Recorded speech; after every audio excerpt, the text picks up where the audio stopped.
قرآن مجید میں ایک سورت ایسی ہے جسے ایک بہت خاص نام دیا گیا ہے، قرآن کا دل۔ جی ہاں، اور آج ہم اسی سورت یعنی سورت یاسین کے اندر چھپے گہرے پیغام کو سمجھنے کی کوشش کریں گے۔ لیکن سوال یہ اٹھتا ہے کہ آخر اس صورت میں ایسا کیا ہے، اسے اتنا بڑا مرتبہ کیوں حاصل ہے؟ چلیے اس سفر میں ہم ساتھ مل کر اس سوال کا جواب ڈھونڈتے ہیں اور دیکھتے ہیں کہ اس کے بنیادی موضوعات کیا ہیں۔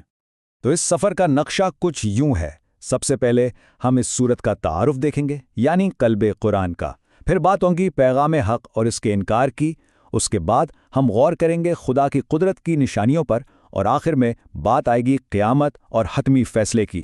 تو چلیے شروع کرتے ہیں پہلے حصے سے، دیکھتے ہیں کہ سورت یاسین اپنے پیغام کی بنیاد کس چیز پر رکھتی ہے۔ ذرا غور کیجئے، سورت شروع ہی ایک بہت ہی غیر معمولی انداز سے ہوتی ہے۔ یہاں اللہ تعالیٰ خود حکمت سے بھرے قرآن کی قسم کھا رہا ہے۔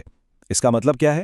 اس کا مطلب یہ ہے کہ شروع سے ہی یہ بات بالکل واضح کر دی گئی ہے کہ آگے جو کچھ بھی آ رہا ہے وہ کوئی عام بات یا کہانی نہیں، بلکہ یہ ایک ایسی حقیقت ہے جس کی گواہی خود خدا دے رہا ہے۔ یہاں سے سورت اپنے مرکزی موضوع کی طرف بڑھتی ہے۔ ایک طرف ہے سچائی کا پیغام اور دوسری طرف ہے اسے قبول کرنے سے انکار۔ یہاں اللہ تعالیٰ خود اپنے پیغمبر کے رسالے کی گواہی دے رہا ہے۔ پیغام بالکل صاف اور سیدھا ہے کہ آپ ایک سیدھے راستے پر ہیں۔ یہ کوئی ٹیڑھا پیچیدہ راستہ نہیں، بلکہ ایک ایسی شاہراہ ہے جو سیدھی منزل کی طرف لے جاتی ہے۔ اس کے بعد سورت میں ایک بستی کا قصہ آتا ہے۔ وہاں خدا کے پیغمبر ایک بالکل صاف پیغام لے کر پہنچتے ہیں، لیکن ان لوگوں کا رد عمل کیا تھا؟ انہوں نے نہ صرف انہیں جھٹلایا بلکہ سیدھا سنسار کرنے یعنی پتھروں سے مار ڈالنے کی دھمکی دے دی۔ یہ قصہ دراصل حق اور باطل کے درمیان جو ہمیشہ سے کشمکش چلی آ رہی ہے نا، اس کی ایک بہترین مثال ہے۔ انسان تو خیر حق کے پیغام کو جھٹلا سکتا ہے، لیکن اب سورت ہماری توجہ ایک ایسی حقیقت کی طرف دلاتی ہے جسے جھٹلانا تقریباً ناممکن ہے۔ کائنات میں پھیلی خدا کی قدرت کی نشانیاں۔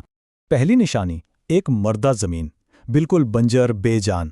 پھر آسمان سے پانی برستا ہے اور وہی زمین زندگی سے لہلہا اٹھتی ہے۔ اس سے اناج اگتا ہے، پھلوں کے باغات نکل آتے ہیں۔ تو یہاں ایک بہت اہم سوال پیدا ہوتا ہے کہ اگر خدا ایک مردہ زمین کو دوبارہ زندہ کر سکتا ہے تو کیا وہ انسان کو مرنے کے بعد دوبارہ زندگی نہیں دے سکتا؟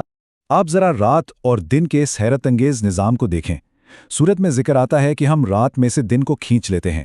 یہ کبھی نہ رکنے والا چکر، یہ کمال کا توازن، اس کائنات کے کامل نظام اور اسے چلانے والی عظیم طاقت کا کھلا ثبوت ہے۔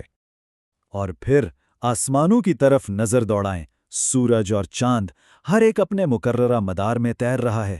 نہ کوئی ایک دوسرے سے ٹکراتا ہے، نہ کوئی اپنا راستہ بھولتا ہے۔ یہ اس کائنات کے شاندار ڈیزائن اور بے مثال درستی کی ایک اور عظیم نشانی ہے۔